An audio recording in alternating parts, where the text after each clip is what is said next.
एक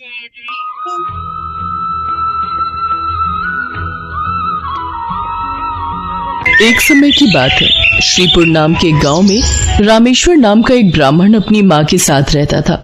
वो दिन रात भगवान शिव की भक्ति किया करता था। शिव नाम का जाप सदैव उसके मुख पर रहता था। ओम नमः शिवाय, ओम नमः शिवाय, ओम नमः शिवाय। रामेश्वर बेटा, आज भी तूने मुझे नहीं उठाया। खुद ही उठकर घर के सारे काम कर लिए, खीर भी भोग लगा दी तूने तो। हाँ माँ, मैंने सोचा फटाफट से काम करके खीर बना लेता हूँ। शिवजी भी खीर के इंतजार में बैठे होंगे।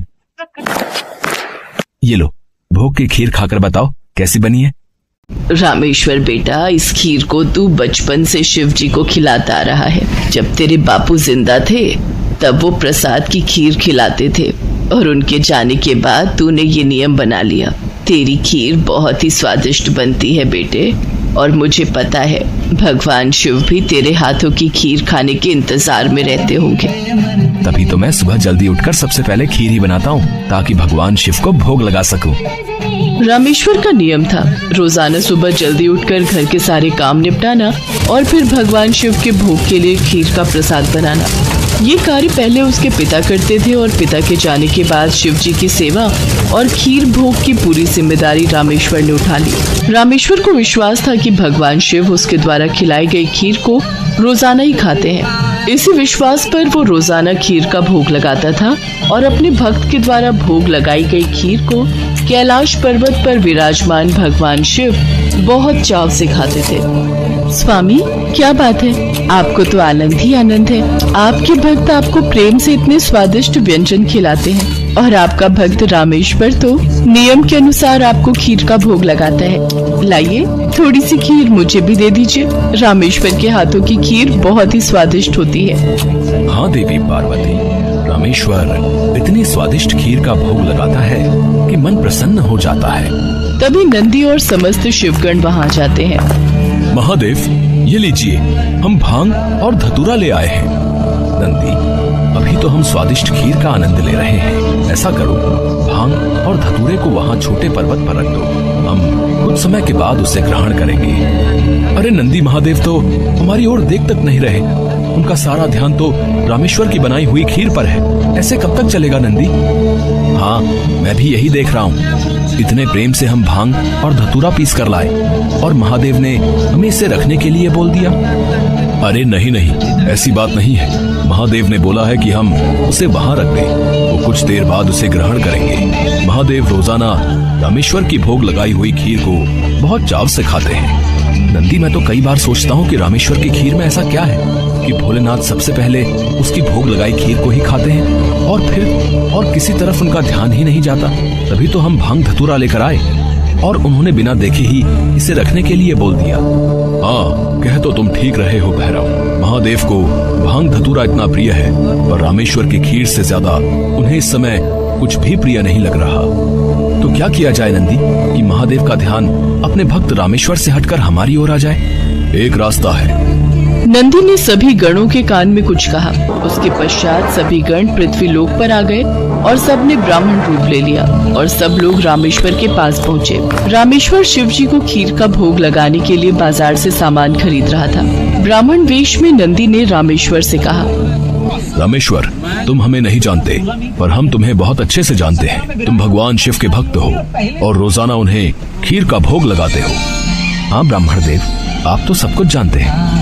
हाँ रामेश्वर, हम सब जानते हैं, इसीलिए तो हम तुम्हारे पास आए हैं। हमें पता है कि तुम महादेव के परम भक्त हो, पर तुम्हें पता है महादेव अब रोजाना खीर खाकर ऊब गए हैं। इसलिए अब तुम कुछ दिनों के लिए खीर का भोग रोक दो। तुम एक काम क्यों नहीं करते?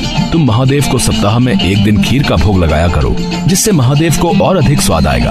अब महादेव को इतने सारे भक्त पूजते हैं। महादेव भी तो इतने सारे भक्तों के द्वारा दिए भोग को ग्रहण करते हैं। उनका पेट बहुत भर जाता है। अगर तुम उनको सप्ताह में एक दिन खीर का भोग लगाओगे तो उन्हें तुम्हारी खीर का इंतजार रहेगा और वो और अधिक आनंद से खीर खाएंगे। क्यों, हम सही कह रहे हैं ना? ये तो आप ठीक कह रहे हैं ब्राह्मण देव, इस विषय में तो मैंने कभी सोचा ही नहीं। अब मैं एक काम करता हूँ, मैं सप्ताह में एक दिन ही भगवान को खीर का भोग लगाया करूंगा, ताकि वो और भी भक्तों का प्रसाद ग्रहण कर सकें और फिर उन्हें मेरी खीर का बेसब्री से इंतजार रहे। भोला भाला रामेश्वर शिवगणों की बातों में आ गया। शिवगण खुशी खुशी कैलाश वापस लौट आए। अब शिव जी रोजाना रामेश्वर की खीर का इंतजार करने लगे कि कब रामेश्वर उन्हें भोग लगाए और कब वो खीर का भोग खाए। पर कुछ दिनों तक रामेश्वर ने खीर का भोग बनाया ही नहीं, तो शिव जी को खीर कहाँ से मिलती। अब सप्ताह में एक दिन रामेश्वर ने खीर का भोग लगा दिया, तो शिव जी ने खीर खा ली। फिर उसके बाद कुछ दिन और खीर नहीं मिली, तो भगवान शिव सोच में पड़ गए। उन्होंने अपने नेत्र बंद किए और उन्हें सारी सच्चाई पता लग गई और भगवान शिव को गुस्सा आ गया। शिव जी को गुस्से में आया देख सभी गण उनके समक्ष हाथ जोड़कर खड़े हो गए। नंदी, श्रृंगी, वीरभद्र, भैरव, तुम सभी गण जानते भी हो कि तुमने क्या किया है। मेरे भक्त रामेश्वर के द्वारा भोग में अर्पित की गई खीर मुझे कितनी प्रिय है, और तुमने उसे खीर का भोग रोजाना लगाने के लिए मना कर दिया। महादेव, हमें क्षमा कर दीजिए, हमसे भूल हो गई। महादेव, जब हम आपको खीर खाता हुआ देखते थे तो हम यही सोचते थे कि आप हमारी ओर ध्यान नहीं दे रहे हैं। अच्छा, तो ये कारण है, पर तुम सब ये नहीं जानते कि मेरा प्रेम अपने सभी भक्तों पर एक समान है। मैं भला तुम्हें कैसे भूल सकता हूँ? तुम तो मेरे हृदय में वास करते हो। तुम सब तो मेरी ही शक्तियों द्वारा उत्पन्न हुए हो।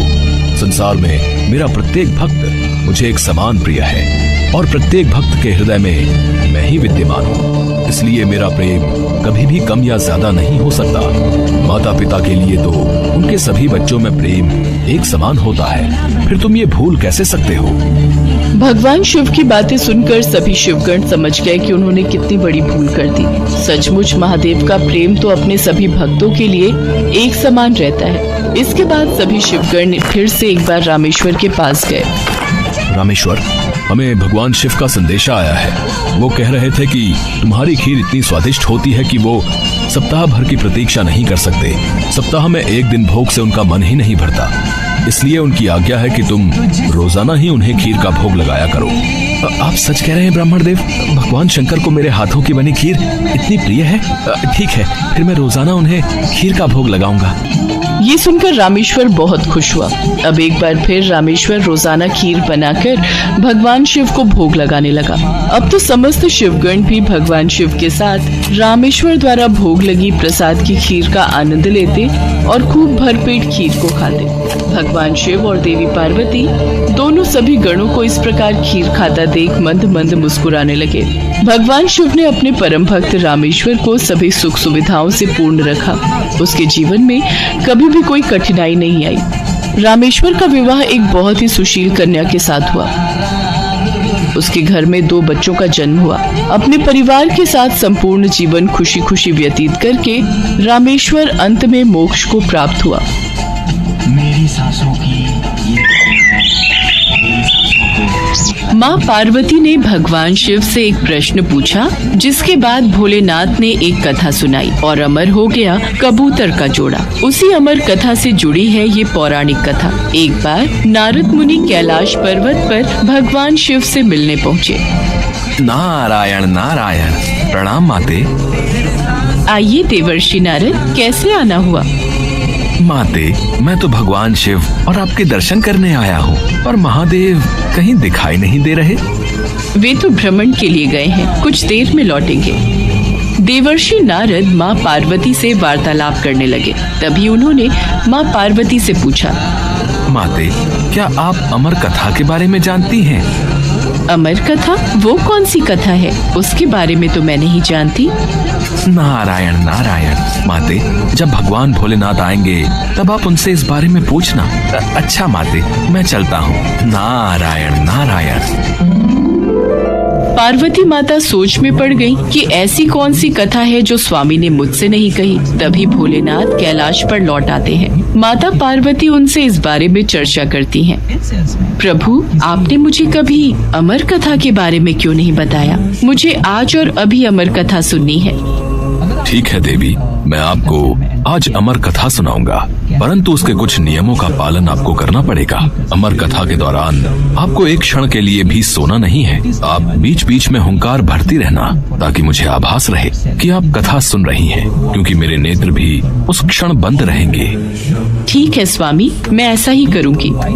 भगवान शंकर ने माता पार्वती से एकांत और गुप्त स्थान पर अमर कथा सुनने को कहा, जिससे कि अमर कथा कोई अन्य जीव न सुन पाए, क्योंकि जो कोई भी इस अमर कथा को सुन लेता है वो अमर हो जाता। इसके पश्चात शिवजी देवी पार्वती को अमर कथा कहने एक गुफा में ले गए। पुराणों में कहा जाता है शिवजी ने देवी पार्वती को अमरनाथ की गुफा में अपनी साधना की अमर कथा सुनाई थी, जिसे हम अमृतत्व कहते हैं। प्रचलित कथा के अनुसार भगवान भोलेनाथ ने अपनी सवारी नंदी को पहलगाम पर छोड़ दिया, जटाओं से चंद्रमा को चंदनवाड़ी में अलग कर दिया और गंगा जी को पंचतरणी में तथा कंठाभूषण सर्पों को शेषनाग पर छोड़ दिया। इस प्रकार इस पड़ाव का नाम शेषनाग पड़ा। अगला पड़ाव गणेश पड़ता है।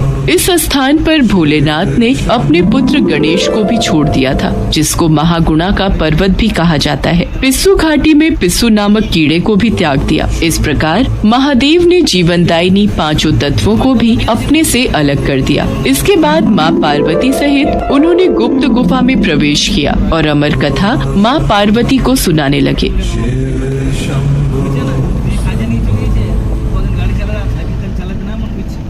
पर कथा सुनते सुनते देवी पार्वती को नींद आ गई और वो सो गईं, जिसका शिवजी को पता नहीं चला। भगवान शिव अमर होने की कथा सुनाते रहे। उस समय 2 सफेद कबूतर शिवजी से कथा सुन रहे थे और बीच बीच में गूं गूं की आवाज निकाल रहे थे। शिवजी को लगा कि माता पार्वती कथा सुन रही हैं और बीच बीच में हुंकार भर रही हैं। इस तरह दोनों कबूतरों ने अमर होने की पूरी कथा सुन ली थी।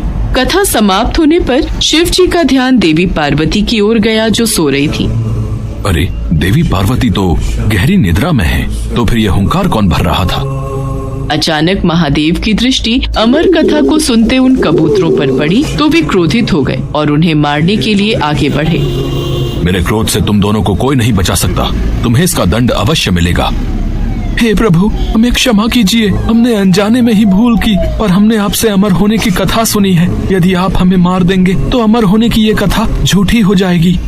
इस पर भगवान शिव का क्रोध शांत हो गया। प्रभु, इन दोनों का इसमें कोई दोष नहीं। मैं गहरी निद्रा में सो गई थी।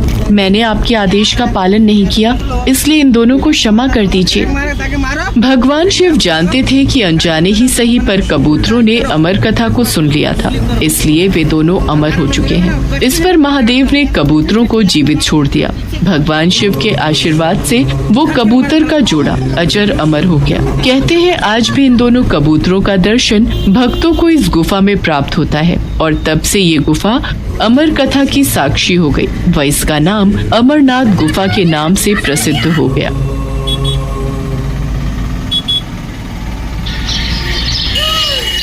पृथ्वी की रक्षा और जन कल्याण के हित के लिए अनेकों बार भगवान विष्णु की भांति भगवान शिव ने भी अवतार लिया है। भगवान शिव द्वारा लिया गया ऐसा ही एक अवतार है बटुक अवतार।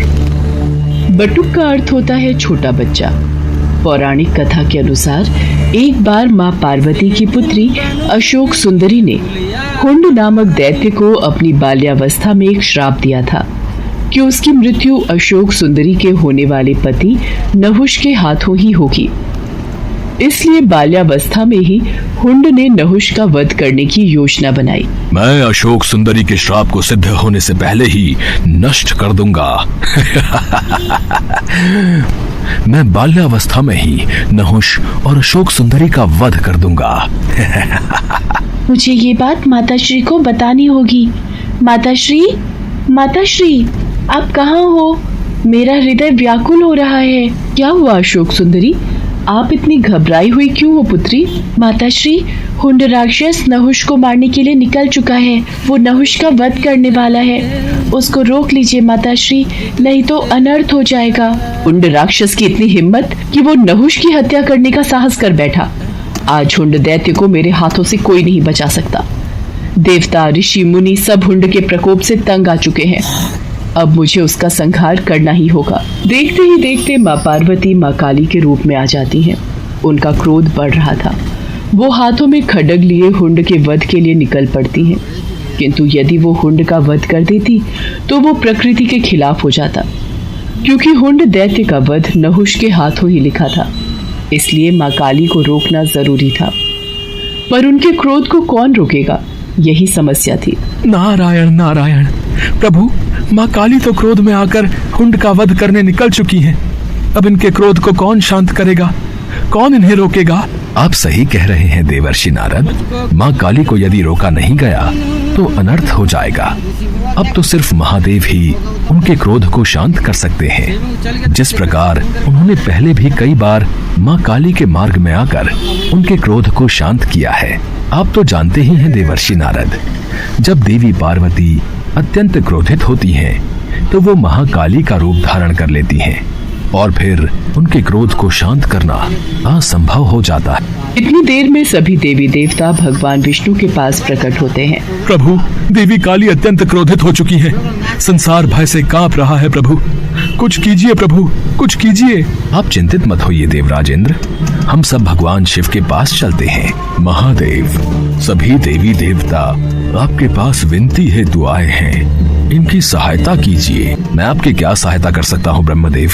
आखिर क्या हुआ है? महादेव, हुंड दैत्य को पता चल चुका है कि भविष्य में उसका वध आपके होने वाले जामाता नहुष के हाथों ही होगा, इसलिए वो उसकी हत्या हेतु निकला है। देवी पार्वती इसी कारण क्रोध में आ गई हैं और उन्होंने माँ काली का रूप धारण कर लिया है। अब उनके क्रोध को केवल आप ही शांत कर सकते हैं देवाधिदेव। काली के क्रोध को शांत करने के लिए मुझे उनके सामने जाना होगा। सभी देवी देवताओं को आश्वासन देकर भगवान भोलेनाथ देवी काली के समक्ष प्रकट होते हैं। देवी काली क्रोध की अग्नि में जल रही थी। वो भगवान शिव को अपने सामने देखकर विशाल रूप धारण कर लेती हैं और उनका क्रोध अत्यधिक बढ़ जाता है। शिव जी भी उन्हें रोकने के लिए अपना विशाल रूप धारण कर लेते हैं। रुक जाओ देवी पार्वती, शांत हो जाओ। नहीं, अब मेरा क्रोध तभी शांत होगा जब मैं हुंड दैत्य का वध करूंगी। देवी पार्वती, यदि आपने हुंड का वध कर दिया तो हमारी पुत्री अशोक सुंदरी द्वारा दिए गए उस श्राप का क्या होगा? वो श्राप व्यर्थ जाएगा। आप उस श्राप की मर्यादा को कैसे भंग कर सकती हो? आप जानते हैं प्रभु, हुंड ने हमारी पुत्री और होने वाले जामाता को मारने का दुस्साहस किया है और आप कहते हैं कि मैं शांत हो जाऊं? नहीं। देवी पार्वती, आसमान की ओर देखिए।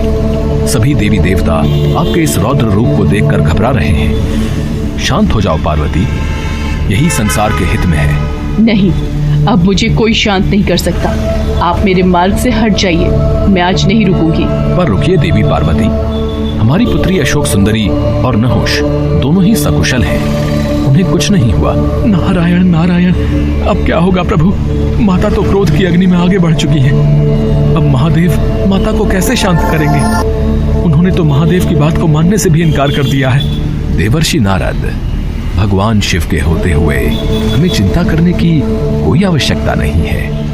वो देवी काली के क्रोध को शांत अवश्य करेंगे, आप निश्चिंत रहिए। माँ काली क्रोध में आगे बढ़ती जा रही थी। तभी उन्हें एक बालक के रोने की आवाज सुनाई दी। वास्तव में वो बालक कोई और नहीं बल्कि महादेव का ही अवतार था, जो हूबहू दिखने में महादेव की तरह ही था। अपने बाल रूप में महादेव रोए जा रहे थे। उनका रोना बंद नहीं हो रहा था। लगातार रोते बच्चे की आवाज को सुनकर माँ काली रुक जाती है। बच्चे का रोना माँ काली से देखा नहीं गया। वो उस बालक के पास जाती है। छोटे से बालक को रोता हुआ देख माँ काली से रहा नहीं जाता और वो उस बालक को गोद में उठा लेती है। ये बालक क्यों रो रहा है? ये बालक तो चुप ही नहीं हो रहा। लगता है मेरे इस रूप को देखकर ये डर रहा है। मुझे अपने वास्तविक रूप में आ जाना चाहिए। बालक की करुण आवाज को सुनकर माँ काली अपना क्रोध भूल जाती है और वो अपने वास्तविक रूप में आ जाती है और बच्चे को खिलाने लगती है। बालक भी चुप हो जाता है। तभी वहां पर देवर्षि नारद और भगवान विष्णु सभी देवताओं के साथ प्रकट होते हैं। देवी पार्वती, ध्यान से इस बालक की तरफ देखिए। आपके क्रोध को शांत करने के लिए ही महादेव ने इस बालक का रूप धरा है। और ये जो रो रहे थे वो इनकी पीड़ा थी। ये जानते थे कि आप इस समय अत्यंत दुखी हैं और आपने अपने क्रोध को और आपने अपने दुख को क्रोध में परिवर्तित कर लिया है और क्रोध विनाशकारी होता है।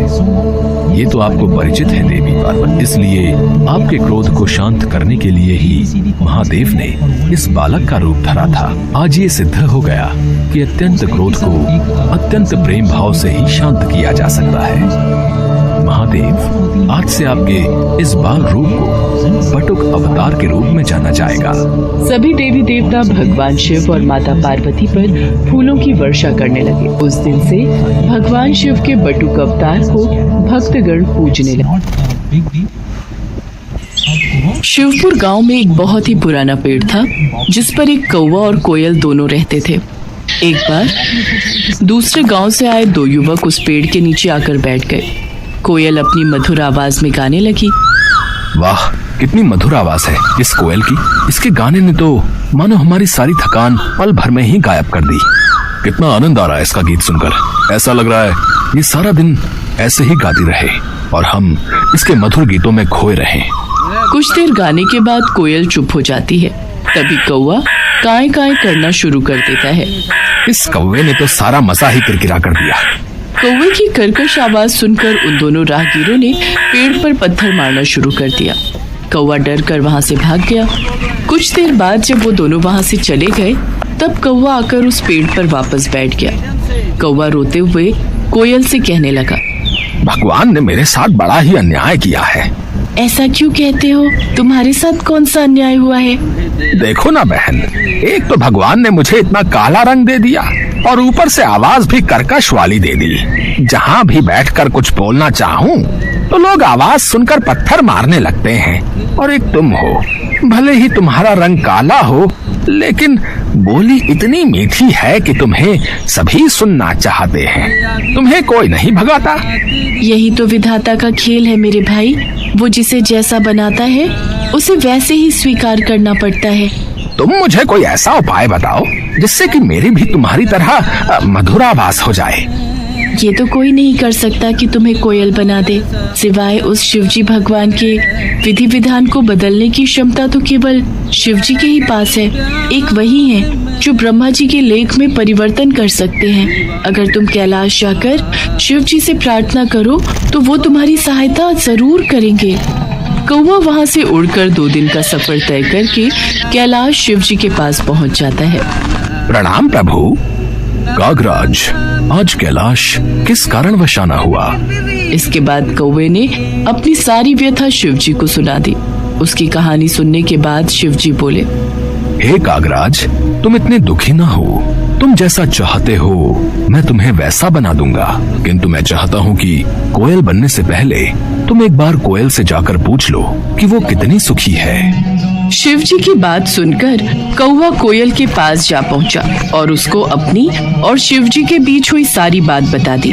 फिर कोयल उससे कहने लगी, भैया, मेरी आवाज भले ही मीठी है पर रंग काला है। अंधेरे में मैं दिखाई नहीं देती। मुझसे अच्छी जिंदगी तो हंस की है जो कितना सफेद है। सभी देखना चाहते हैं उसे। सारा दिन सरोवर में रहता है, कितना सुंदर लगता है। हर कोई उसे देखना चाहता है। कोयल की बातें सुनकर कौवे का मन बदल गया और वो फिर शिवजी के पास पहुंचा। प्रभु, अब मुझे कोयल नहीं बनना। वो तो अपनी जिंदगी से खुश नहीं है, किंतु हंस जरूर अपनी जिंदगी से खुश होगा। ठीक है, मैं तुम्हें जरूर हंस बना दूंगा, पर एक बार जाकर तुम हंस से पूछ कर आओ कि वो कहीं अपनी जिंदगी से दुखी तो नहीं है। कौवा एक बार फिर उड़कर हंस के पास पहुंचा। भाई, मैं तुमसे कुछ पूछना चाहता हूँ। पूछो भाई, क्या पूछना चाहते हो? तुम तो अपनी जिंदगी में बहुत खुश होगी ना? नहीं भाई, मुझे हमेशा डर लगा रहता है कि कहीं कोई मेरा शिकार न कर ले। लेकिन तुम्हारा शिकार कौन करेगा? आजकल हर कोई पानी में रहने वाले पशु पक्षियों को मारकर खा लेते हैं।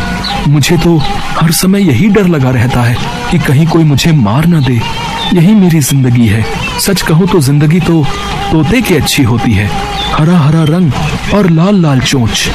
हंस की बात सुनकर कौवा तोता बनने की ख्वाहिश पाल लेता है और वो शिव जी के पास जाकर कहता है, प्रभु मुझे तोता बना दीजिए। कागराज, तुम एक बार तोते से जाकर पूछो कि कहीं उसको भी अपनी जिंदगी से कोई शिकायत तो नहीं है। उसके बाद कौवा तोते के पास चला जाता है और उससे पूछता है, दोस्त, तुम तो अपनी जिंदगी में बहुत खुश हो गए, तुम्हें कोई शिकायत नहीं होगी। तुम अपनी इस चोंच से स्वादिष्ट खाना खाते हो, हरा हरा सा खूबसूरत रंग है तुम्हारा, लाल लाल सुंदर सुंदर चोंच है तुम्हारी, देखने में कितने सुंदर हो, सब लोग तुम्हें मिट्ठू कहकर बुलाते हैं। दोस्त, मेरी सुंदरता ही तो मेरी जान का कारण है। मुझे हमेशा डर सताता रहता है कि कहीं कोई मुझे पकड़कर पिंजरे में ना बंद कर दे, मेरी आजादी ना छीन ले। असली सुंदरता तो मोर के पास है, सुंदर सुंदर पंख, और जब वो नृत्य करता है तो कितना सुंदर लगता है। तोते की बात सुनने के बाद कौवा शिव जी के पास गया और बोला, प्रभु, ना ही मुझे हंस बनना है और ना ही तोता, कृपा करके मुझे मोर बना दीजिए। मोर तो अपनी जिंदगी से बहुत खुश होगा। कागराज, तुम एक बार मोर से भी पूछ लो, उसे कहीं अपनी जिंदगी से कोई शिकायत तो नहीं है। कौवा मोर को ढूंढने गया, लेकिन वो उसे कहीं दिखाई नहीं दिया। फिर वो उसे चिड़ियाघर में मिलता है। भाई, तुम दिखने में कितने सुंदर हो, जब तुम नाचते हो तो तुम्हारी खूबसूरती में चार चांद लग जाते हैं। लोग तो तुम्हारे साथ फोटो खींचने में कितने खुश रहते हैं, और एक मैं काला कलूटा, अगर मैं किसी की छत पर भी बैठ जाऊं तो वो मुझे वहां से भगा देते हैं। अरे काहे की सुंदरता, इसी सुंदरता के कारण तो आज मैं पिंजरे में कैद हूँ। अगर बाहर रहता हूँ तो हर समय डर रहता है कि कब न जाने कौन आकर मेरे पंख नोच ले, कहीं कोई मेरा शिकार न कर ले। सबसे अच्छी जिंदगी तो तुम्हारी है, ना ही तुम्हें कोई पकड़ता है और ना ही तुम्हारा शिकार करता है, अपनी आजादी में रहते हो। लेकिन फिर भी न जाने क्यों तुम्हें खुद से शिकायत रहती है कि तुम्हारा रंग काला है और आवाज बेकार है। सच कहूँ तो यही तुम्हारा सुरक्षा कवच है।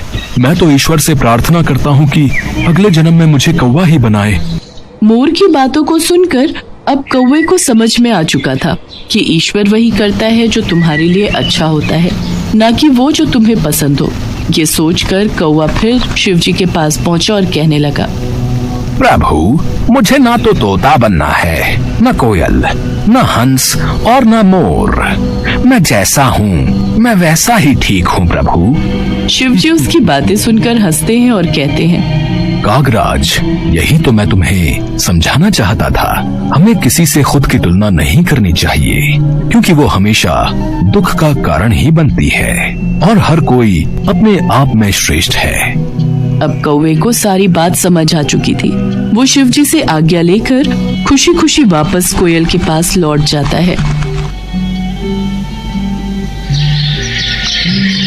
भगवान शिव को ये बात पता नहीं थी कि उनका एक पुत्र है जिसका निर्माण माता पार्वती ने किया है। भगवान शिव माता पार्वती से मिलने आने वाले होते हैं। ये खबर सुनकर माता पार्वती स्नान करने चली जाती हैं, लेकिन उस समय कोई गुण उपस्थित न होने के कारण वो गणेश को बाहर पहरेदारी के लिए खड़ा करके जाती हैं कि कोई अन्य अंदर प्रवेश न कर सके। इसके पश्चात भगवान शिव वहां पहुंचते हैं और अपनी गुफा में जाने का प्रयास करते हैं।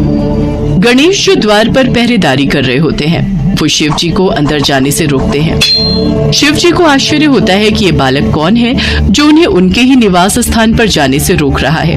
कौन हो तुम धूर्त बालक, जो इस तरह से बात कर रहे हो? हम स्वयं ही भीतर जाकर देवी पार्वती से पूछते हैं, ये कौन बालक हमारे द्वार पर हमारा रास्ता रोक कर खड़ा है? रुकिए, आपको भीतर जाने की अनुमति नहीं है। मेरी माताश्री का आदेश है कि कोई भी भीतर न जाने पाए, और जब तक वो नहीं कहती मैं किसी को भी इस महल के भीतर नहीं जाने दूंगा। बालक, हमें क्रोध मत दिलाओ, हमारे सामने से हट जाओ, वरना हमारे क्रोध को तुम नहीं जानते हो। और आप मुझे नहीं जानते, मेरे होते हुए इस द्वार को कोई नहीं लांघ सकता। तो फिर आज हमारे हाथों तेरा वध होगा। ले बचा अपने आप को हमारे इस वार से। अच्छा, तो आप युद्ध करना चाहते हैं, तो ये भी हो जाए। इसी बात पर गणेश जी और शिव जी में युद्ध प्रारंभ हो जाता है। युद्ध में भगवान शिव अपने त्रिशूल से गणेश का सिर धड़ से अलग कर देते हैं। सभी देवता भी वहां उपस्थित होते हैं और उन्हें भी इस बात का अंदाजा नहीं होता है कि गणेश कौन है। सबकी आवाजें सुनकर माता पार्वती बाहर आती हैं और ये देखती हैं कि उनके पुत्र का धड़ अलग और सिर अलग है। माता पार्वती क्रोध से भर गई और शेर सवारी माँ दुर्गा के रूप में आ गई। उन्होंने अपनी सभी शक्तियों को प्रकट कर प्रलय मचाने का आदेश दिया। शैलपुत्री, ब्रह्मचारिणी, कुष्मांडा, स्कंद माता, कात्यायनी, कालरात्रि, महागौरी, सिद्धिदात्री, मेरे 9 रूप, मेरी 9 शक्तियां प्रकट हो। देखते ही देखते माँ दुर्गा के 9 रूप 9 देवियां प्रकट हो गईं। मेरी शक्तियों सारे संसार में प्रलय मचा दो। सबसे पहले उनका विध्वंस करो जो मेरे पुत्र को मारकर आनंद मना रहे हैं, विजय उत्सव मना रहे हैं। स्वजन परिजन का भेद भुलाकर जो मिले उन्हें तुरंत यमपुरी पहुंचा दो। जो आज्ञा मातेश्वरी। सभी देवी शक्तियां संपूर्ण कैलाश सहित पूरे ब्रह्मांड में विध्वंस करने लगी। संपूर्ण ब्रह्मांड में कोलाहल मच गया। सभी ऋषिगण और देवतागण माता से प्रार्थना करने लगे। हे मातेश्वरी, शांत हो जाइए, नहीं तो अनर्थ हो जाएगा। ये पूरी सृष्टि आपके क्रोध की ज्वाला से भस्म हो जाएगी। जब तक मेरा पुत्र जीवित नहीं हो जाता तब तक चारों ओर ऐसी ही तबाही मची रहेगी। अब तो भगवान भोलेनाथ ही कुछ कर सकते हैं। हम सभी को उनके पास जाना चाहिए। सभी देवतागण और ऋषिगण भगवान भोलेनाथ के पास जाते हैं। हे महादेव, माँ पार्वती का क्रोध बढ़ता ही जा रहा है। उनकी 9 शक्तियाँ पूरे ब्रह्मांड का विध्वंस कर देंगी। कुछ कीजिए प्रभु, उनका क्रोध शांत करने के लिए कुछ कीजिए। माँ पार्वती ने कहा है, जब तक गणेश को पुनर्जीवन नहीं मिल जाता तब तक उनका क्रोध शांत नहीं होगा। अगर गणेश को पुनर्जीवन नहीं मिला तो सर्वनाश हो जाएगा। आप चिंता मत कीजिए, मैं इस समस्या का समाधान सोच चुका हूँ। पर महादेव, आप बालक गणेश को पुनर्जीवित कैसे करेंगे? बालक गणेश का मस्तक तो आपके त्रिशूल के प्रहार से क्षत विक्षत हो गया है। होगा, अवश्य होगा। हे मधुसूदन, आप उत्तर दिशा की ओर जाइए और जो भी प्राणी आपको सबसे पहले दिखाई दे उसका मस्तक काट कर ले आइए। भगवान श्री हरि विष्णु उत्तर दिशा की ओर प्रस्थान करते हैं। उत्तर दिशा का अवलोकन करने पर भगवान श्री हरि विष्णु को सबसे पहले दिखाई देने वाला प्राणी एक हाथी था, जो वास्तव में देवराज इंद्र का श्रापित हाथी ऐरावत था। श्री हरि विष्णु मुस्कुराए और उस हाथी के समीप गए। हाथी ने विष्णु जी को नमस्कार किया, मानो वो खुद भी इस श्राप से मुक्त होने की कामना कर रहा हो। श्री हरि विष्णु ने अपने सुदर्शन चक्र से उसका शीश काटकर उसे मुक्ति प्रदान की। ऐरावत हाथी श्राप से मुक्त हो गया और अपने असली रूप में आकर स्वर्ग लौट गया। भगवान विष्णु हाथी का मस्तक लेकर कैलाश लौट आए। उसके पश्चात भगवान शिव गणेश के धड़ से हाथी का मस्तक जोड़ देते हैं।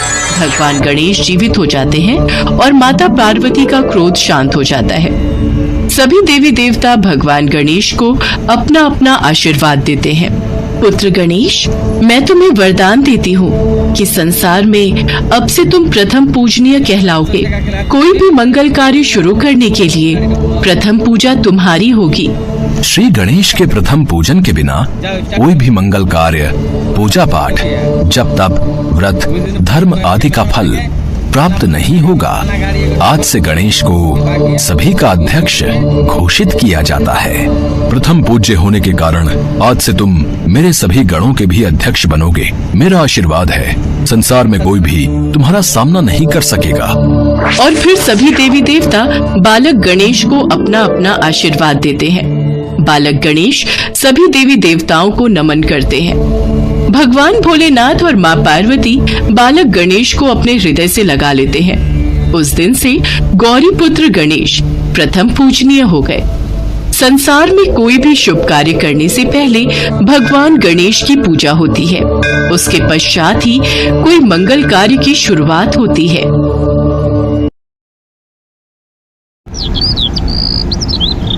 एक बार माँ पार्वती कैलाश पर भ्रमण कर रही थी, तभी उनकी नजर पृथ्वी लोक पर पड़ी। सेठ जी, ये माल गाड़ी में से उतार दिया है। ये ले, तेरे आज की कमाई के 200 रुपए। पूरा दिन मेहनत करके सिर्फ ये 200 रुपए ही कमाई हुई है।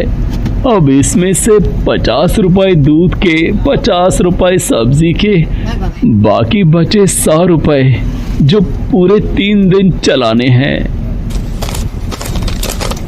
ये हो गए पूरे 50,000 रुपए। इन्हें तिजोरी में रख देता हूँ। नहीं भैया, ये बहुत महंगी साड़ी है, कोई सस्ती सी दिखा दो। हाँ, ये 150 रुपए वाली ठीक है। भैया ये तीनों साड़ी पैक कर दो, ये लो 5,000 रुपए। माँ पार्वती गरीब और अमीर दोनों को देख रही थी। आखिर जिसे जो चाहिए उसे मिलता नहीं, और जिसके पास पहले से हो उसे और मिल जाता है। इस प्रश्न का उत्तर तो महादेव ही दे सकते हैं। धरती का ये नजारा देखकर माँ पार्वती भगवान शंकर के पास जाती है। महादेव, मैंने देखा है कि धरती पर जो व्यक्ति पहले से ही गरीब और दुखी है उसे और ज्यादा दुख मिलता है, और जो सुख में है आप उसे दुख नहीं देते। ऐसा क्यों?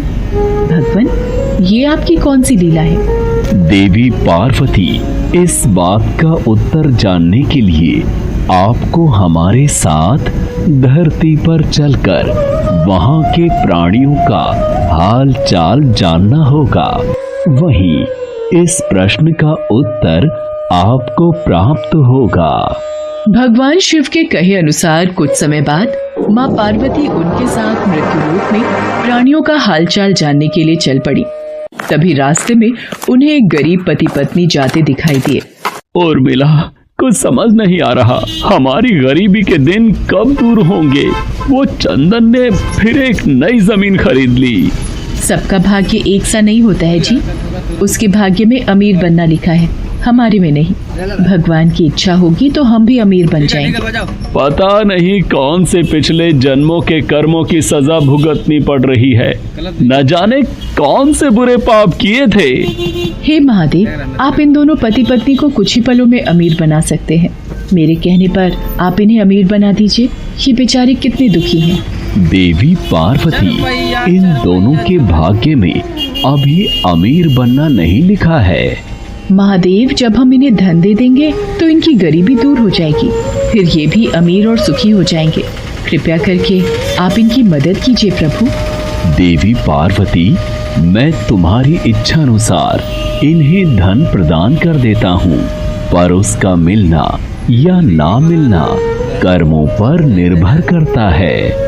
पार्वती जी के कहने पर भगवान शिव ने सोने की अशर्फियों से भरी एक पोटली उस रास्ते में डाल दी।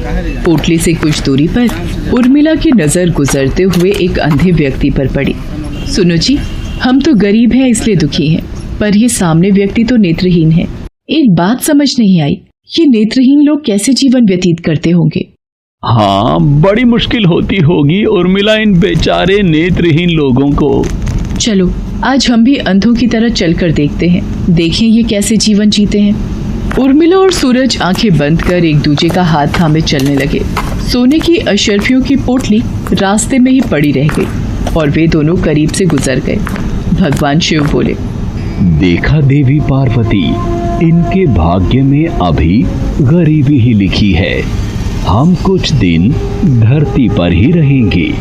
यहाँ मनुष्य रूप में रहकर मैं तुम्हारे मन की सभी शंकाओं को दूर करना चाहता हूँ। भगवान शिव और देवी पार्वती ने मनुष्य का रूप धारण किया और पति पत्नी के रूप में एक गांव के पास डेरा जमाया। शाम के समय देवी पार्वती भगवान शिव से बोली, स्वामी, मैं रसोई की तैयारी शुरू करती हूँ। यहाँ पृथ्वीलोक में यदि हम रहने आ ही चुके हैं तो हमें भोजन की भी व्यवस्था करनी होगी। मैं चूल्हा बनाने की तैयारी करती हूँ, आप तब तक भोजन बनाने की सामग्री ले आइए। माँ पार्वती चूल्हा बनाने के लिए बाहर से ईंटें लेने गई। चूल्हा बनाने के लिए मुझे ईंटों की जरूरत है। ये एक जर्जर और टूटा मकान दिखाई दे रहा है। इसकी ईंटें मेरे काम आ जाएंगी, यही ले लेती हूँ। चूल्हा तो तैयार कर लिया, महादेव आते ही होंगे। अरे आप आ गए, ये देखिए मैंने चूल्हा तैयार कर लिया। पर आप खाली हाथ क्यों लौट आए स्वामी? भोजन कैसे बनेगा?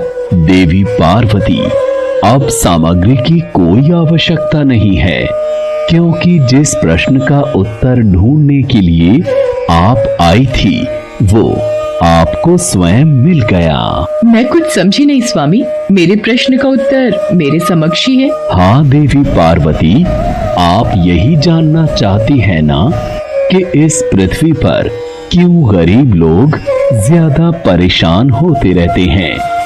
अच्छा ये बताइए, आप इस चूल्हे को बनाने के लिए ईंटें कहाँ से लेकर आई हो? प्रभु, इस गांव में बहुत से ऐसे घर भी हैं जिनका रखरखाव सही ढंग से नहीं हो रहा है। उन पुराने घरों की जर्जर हो चुकी दीवारों में से मैं ईंटें निकाल कर ले आई। इसका मतलब जो घर पहले से खराब थे आपने उन्हें और खराब कर दिया, जबकि आप मजबूत घरों की दीवारों से भी तो ईंटें ला सकती थी। प्रभु, जो घर अच्छे और सुंदर दिख रहे थे उस घर के लोगों ने अपने घरों का रखरखाव बहुत अच्छी तरह किया है। ऐसे में उन सुंदर घरों को बिगाड़ना मुझे उचित नहीं लगा। देवी पार्वती, कुछ दिन पहले पूछे आपके प्रश्न का उत्तर भी यही है। जिन लोगों ने अपने जीवन को अच्छे कर्मों से सुंदर बना रखा है उन्हें दुख कैसे हो सकता है?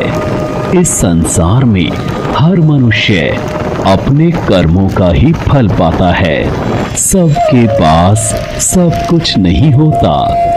मनुष्य के पिछले जन्मों का कर्म उसे इस जन्म में भुगतना ही पड़ता है, और यदि वो अपने इस जन्म और आने वाले अन्य जन्मों को सुखी बनाना चाहता है तो हमें सदैव ही पुण्य कार्य करते रहना चाहिए ताकि हमारे कर्म उसमें जुड़ते रहें।